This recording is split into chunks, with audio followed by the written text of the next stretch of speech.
Morning, class. Morning, Madam.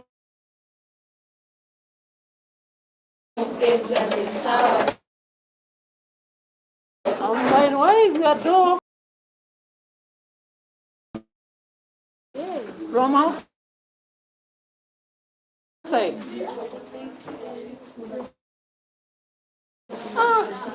It seems you don't clean that door. By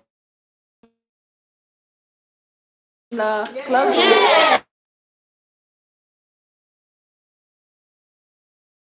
When?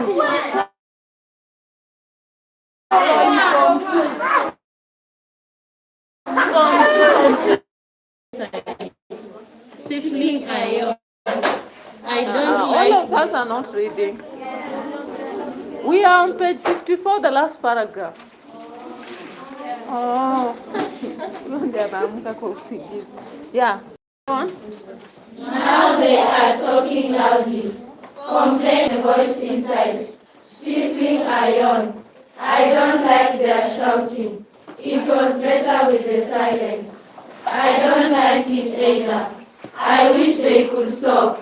It makes me hungry. Answered the other. Nasaye going, exclaimed Mugidani, throwing his hat on his head. What madness is this? Hey! Laughed Ronika hysterically. Her eyes You laugh glowing like that. angrily. You laugh.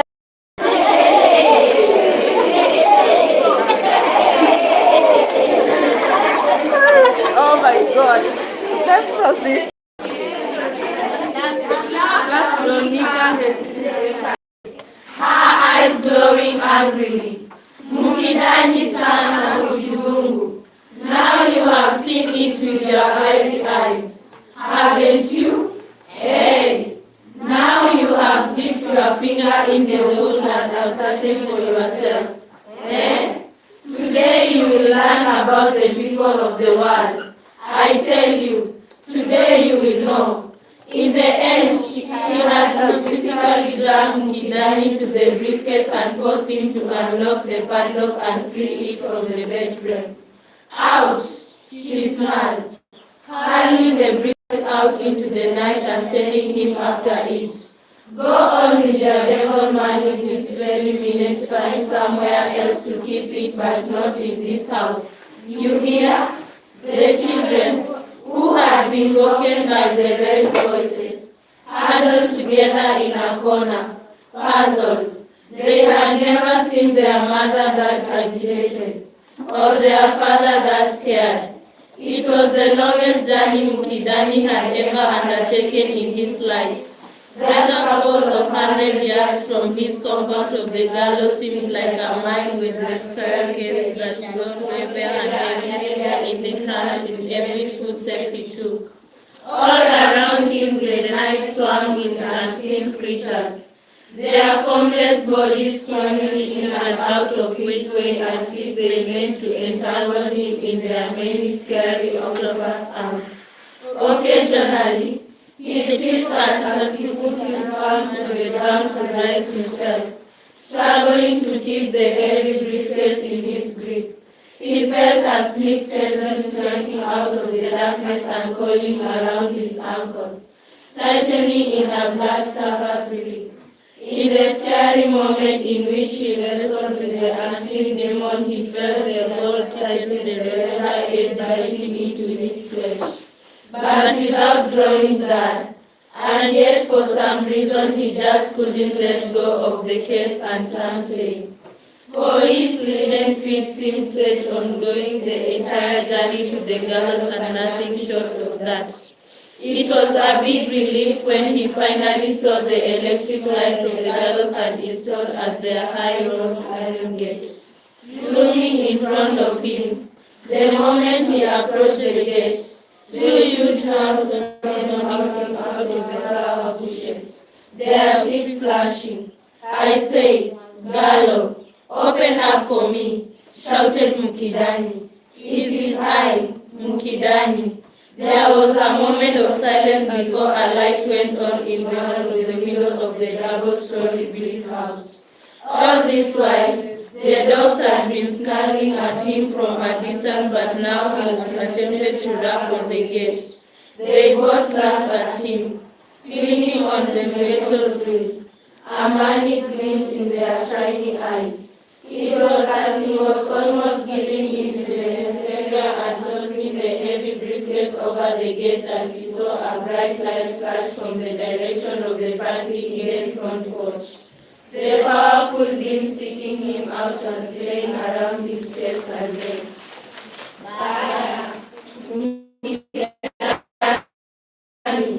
What brings you here at this hour of the night? His bedroom slippers slapping a kata rhythm on the black brick drive. Anything the matter?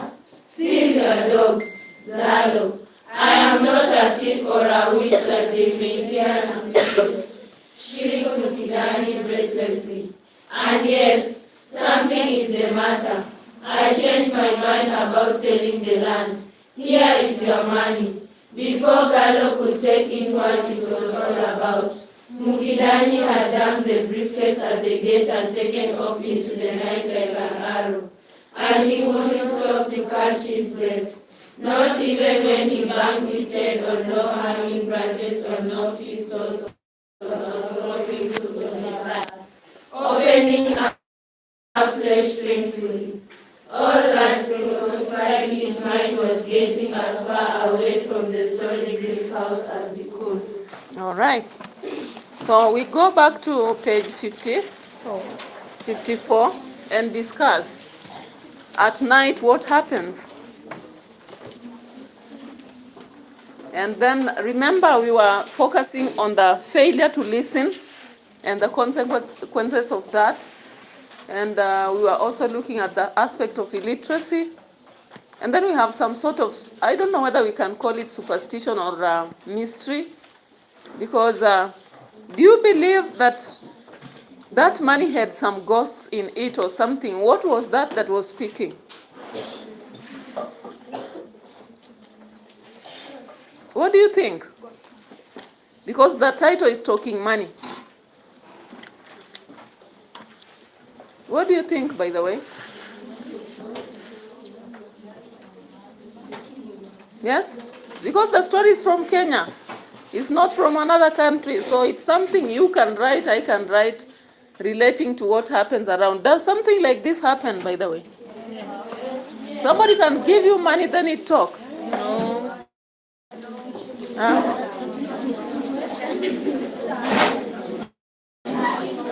Yeah? Money talks. No. But sometimes money disappears. That one I have a revelation on that, a reality that I experienced. Yes. You live in some houses, especially the coast. Though now within these local areas, people, instead of buying cows, they are buying genies. I wonder why you would actually go buy some things that are not even human. Don't pretend. We are in Kenya and these things are happening. People are buying all over the places because they believe it will create wealth for them. Maybe at this age, many of you may not reveal, but when primary school students were writing most compositions, I used to relate with teachers. The students just tell them what is in their home and how they practice and what is there. And of course, here in George Fox and other schools last term, was it last term or last year? You remember the incident of how students were possessed. And they came out to reveal that they went to a certain church and they were actually indoctrinated into some kind of system that has, devilish stuff. Then there was an accident that happened, was it at Surrender or something? And it was insinuated that boy that caused that accident comes from a home where they actually own such stuff. So these things are all over the place. We can't pretend anymore. I also, there's a teacher we normally mark with. She explained the family in which she's married. It's very rich, even with fathers in that home.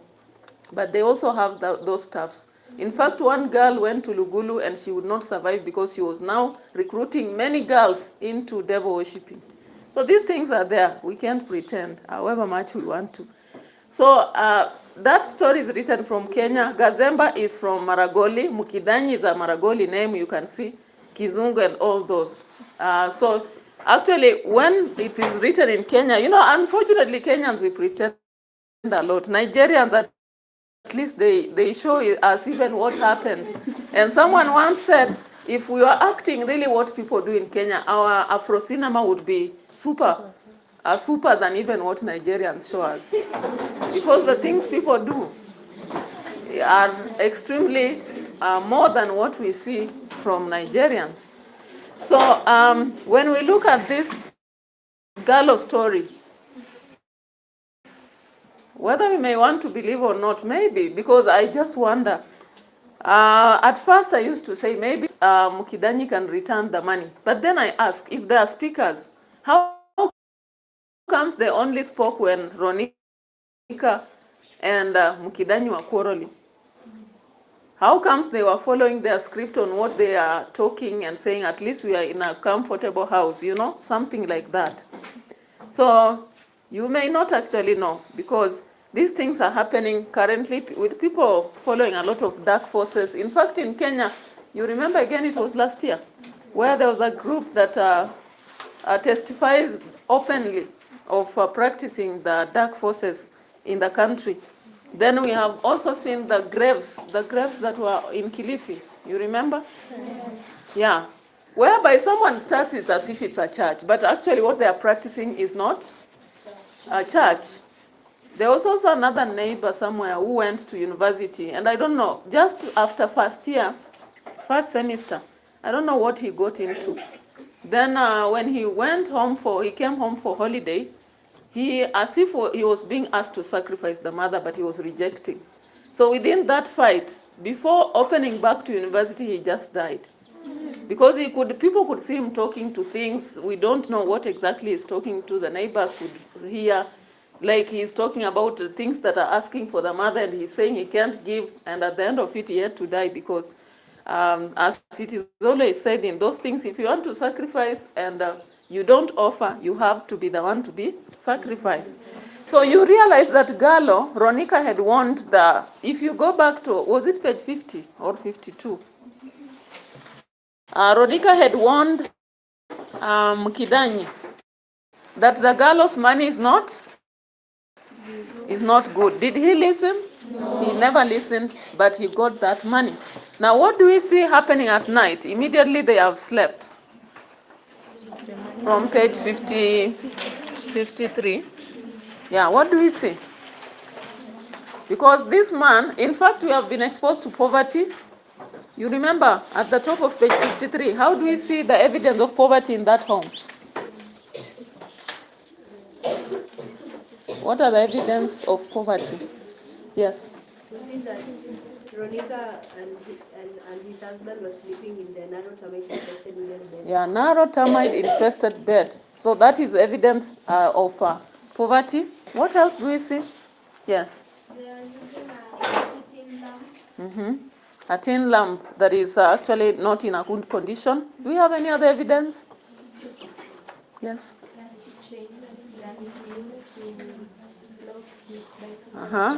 So you see that's a chain, and even the padlock itself. The description shows us poverty. Do you have something else? Yeah, so even this story can relate to poverty and how it can drive us to do some stuff that will not actually benefit us. Because I don't know why poor people want to sell land. And yet that is something you can't acquire easily. Land is the most expensive thing. But you find that currently families which even had very big portions of land, they are selling like potato, Like today someone sells a plot 50 by 50, next 100 by 100. There is a lady I bought a plot or 100 by 100 in Coast. And she had a very big portion of land. By now she doesn't have any. She has remained with a very small portion. You can imagine in the future what happens. So advise your brothers. And also you have the right to land. Do you know that? Yes. Yeah, because even if you are a lady, you have a right to go to court and demand. Yes. You have a right because the Constitution of Kenya now recognizes the need for giving women land because they realize that when you give men only, they misuse. Sometimes they just want to sell and what have you. So currently, land is supposed to be also gained from, even if they'll give you, let me say, maybe your father has 10 acres, wants to give your brothers 3 acres. Even if they give you half an acre or 1 acre, it's better than nothing. So don't just sit and say, let they get, it's for men. It's not. Land is for all of us now, currently. Yeah. My father used to be someone who used to think that land will be for boys, and we have only 2 sons. The rest of us, we are 6 girls. We told him we are the ones, in fact, who are taking much care of you people. Because girls take care of parents more, isn't it? Yes. So I categorically said, land also, we will own land. And of course, over the December, I asked him, now what is our part? And he told us, yeah, indeed, I'll give you. You have to do that. You have to ask for it. You don't go for it, your brothers will get and they can decide to sell. And then at the end of it, currently, you can't actually say that when you get married somewhere, that land there belongs to you. Does it even belong to you? No. What you have bought with your money is what belongs to you, but not what another person owns. By the fact that you're married to them, you don't necessarily own that land. You cannot take a loan out of that. You cannot construct and own that. So you need to also understand that land belongs to both of us. So we realize that part of at night, he has chained that money. You remember we talked about the fact that if he was wise enough, they could write a check. You remember? Yes. But because of illiteracy, he did not see an option. He just decides to get the cash, yet he's even scared. Because you see on paragraph, the last paragraph, page 15, he wants to go and bank the money. So there is that aspect of fear that is expressed in the after acquiring that money. And it's just 500,000, which is very little, by the way. Very little money. 500,000. Yeah, 500,000 is not so much, right? Yeah, because if you are given, what do you do with 500,000? Because currently, do you know, even in BKK, a plot of 100 by 50 by 50 is going at how much for those who come from BKK? It's going at 600,000, right? Unless you bargain so much or someone has a problem, you will not get that plot on less than that. Or else you buy on the other sides, if you from Mile Nane going onwards. Or maybe you from town, Maridadi, and those areas of this school here. There's a school just before Maridadi, those areas. But when it comes to even now Kibomet areas, you can't get a plot at less than 1.5 million. So you can imagine 500,000 and the man was so scared, jumping up and down. So the next thing we see, after they have slept, what happens? After asking about the moment, and then Ronika begins to quarrel. What happens? Yes? Anyone? When do those staff begin to speak? Yes? What makes them speak?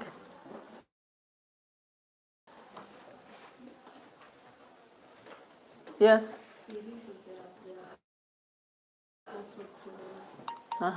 They believe they are comfortable here than where they were formerly. Bunkidanyi returned and playful like a couple of school children. Where is this?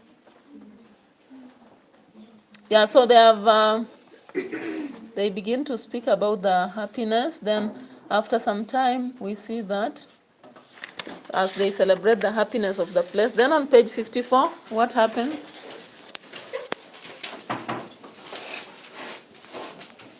Page 54.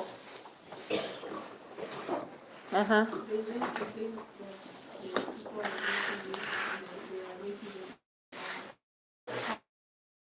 Yeah, so they begin to complain that now the old people are not quiet anymore, they are making noise for them.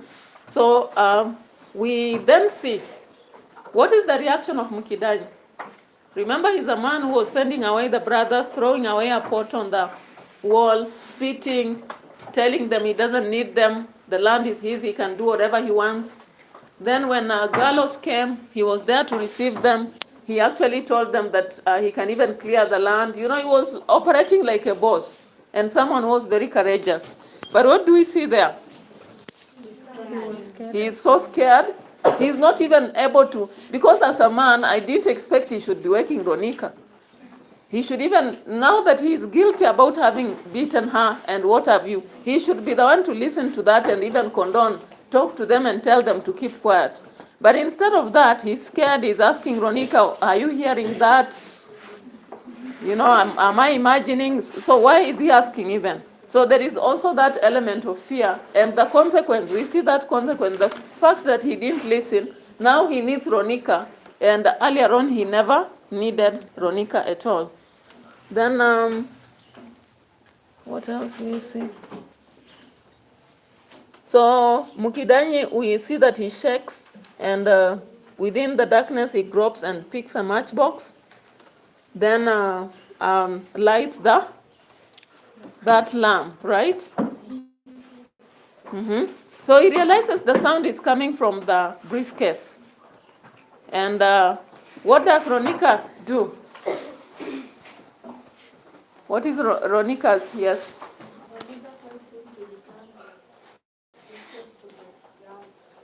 In fact, she picks it and she tells him to unchain, and she picks it and throws outside. So you can see even she has more confidence than Mukidani.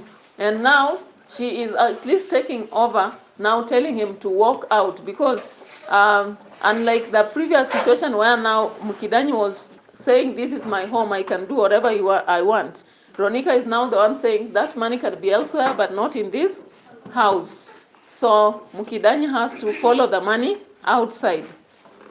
So that is the first episode. Now we get to the next episode, which normally they talk about the long suffering of Mukidani. Now what do we see when Mukidani starts a journey? What does he experience? Yes. The money gets heavier with every footstep. Every time he's moving, the money gets heavier. You're saying, Okay. So every time he actually moves around, the money gets heavier. What else does he encounter? Yes. He was encountering unseen creatures. Yeah, they are unseen creatures whom he has to encounter. But he has to tolerate carrying the briefcase because he wonders where to throw it. He can't throw it on the road. There is, I don't know, how many of you have ever lived around the river like River Yala or Isyuhu, around Kakamega?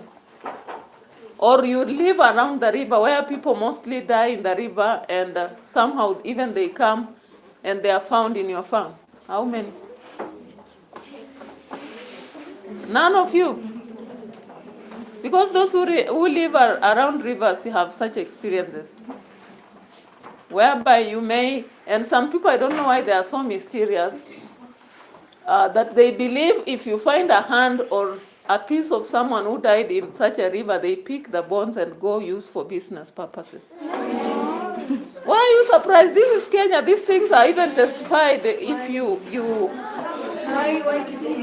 they believe it enhances their business. And by the way, most of hotels for you love to eat in hotels. But we can't avoid again. We have people who are buying a lot of water used to bathe the dead. And then whenever they cook food, if they buy maybe a small amount, they pour in a big container and pour the next on top. So every time they cook, they just add water, and the same water is used now for cooking. And they believe that one enhances their business. I just don't. Sometimes when you know, you realize these things, you just wonder where do you eat if you are in town. But again, I was just giving you a story of, I have a cousin who lives near this river known as Isiuhu near Iregi. So those areas, many people actually die from that Yala River. I think you've had a lot of incidents of accidents. Now, there was once a person who saw a dead body, which has, of course, after taking a lot of time in water, the bones will be the one to remain because the flesh comes out. So one person picked a hand because he believes that will enhance their business, especially those who sell beans and whatever. They know that they stir. Or those who sell even the local brew. I think that one was for the local brew. He stirs before he sells. So he picked one, but on arriving in the house, that started talking to him. Take me back where you took me. Take me back where you took me. Every time he could try and throw it somewhere, they tell, no, this is not where you picked me. Take me back where you picked me. So I can imagine such an encounter. He had to struggle and take it back to where he had picked it in the river. So that is why sometimes when I see these stories and it is from Kenya, I tend to think it's not a creation, maybe it is something someone had. And when you listen to those stories, by the way, you can write very good stories for people to consume, because these are things we keep seeing or hearing. So you see that Gallo suffers the heaviness of the briefcase, the unseen creatures, and we are also told that every time he was moving, he actually didn't imagine how soon he could get to the gallows. And finally, when he gets to the gallows, what does he experience? Before they open even the gate, the dogs are snarling at him. So he has to shout. And when he shouts, people don't open immediately, but when the lights come on, they delay. And he has to throw the briefcase and tell him he doesn't want any transaction anymore and run back. Now the story leaves us in suspense, because I wonder, now that he had already signed some documents, did they agree to return the documents, or what happened? Because we are just left in suspense. But then he was supposed to have asked for the papers back or something. But because the story didn't maybe proceed, we don't understand whether the gallows still said, after all, you had signed, so we just have the transaction or something like that. So that is the talking money story. And of course, the aspect we learn from it is the fact that failure to listen actually gives us very serious consequences in life. The other thing is that we need people, especially the family is very important when it comes to handling matters. We have matters, especially matters of land and what have you, you need family. Then illiteracy is also a very serious problem in the society, and also poverty. So this story surrounds those four concepts, and I'll be getting questions for the truly married woman and talking money, so that we get to understand. I hope also you learn lessons from these stories, not just about the exam. Yes. The lessons, the stories we did from a man of awesome power up to now. Yes. Do you acquire any lessons for life? Yes. Yes. All right, so we will proceed. Are you writing notes also on this? Or what are you doing? Or just the questions? You know, we have the procedure where you can use the questions to answer.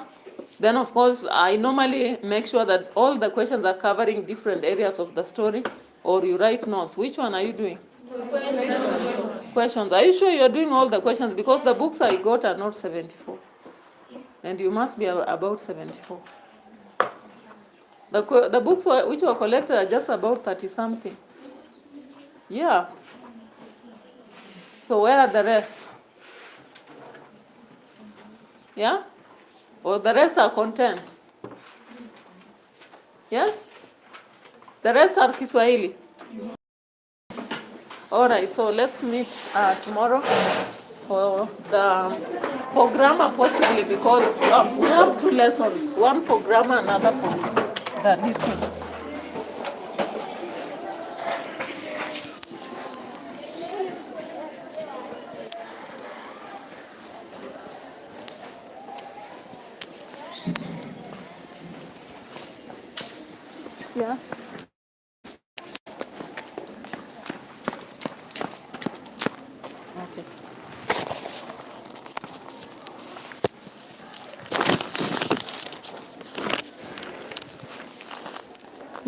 So Anele from South Africa, thank you so much for watching.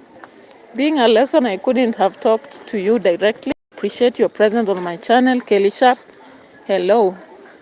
Thank you so much for your presence. Anele told us Proverbs 3 verses 5, 6 says, trust in the Lord with all your heart and lean not on your own understanding. In all your ways submit to him and he will make your path straight. Amen. Thank you so much for the morning encouragement. I appreciate, and keep watching. Keep subscribing, keep liking and sharing. Bye bye for now.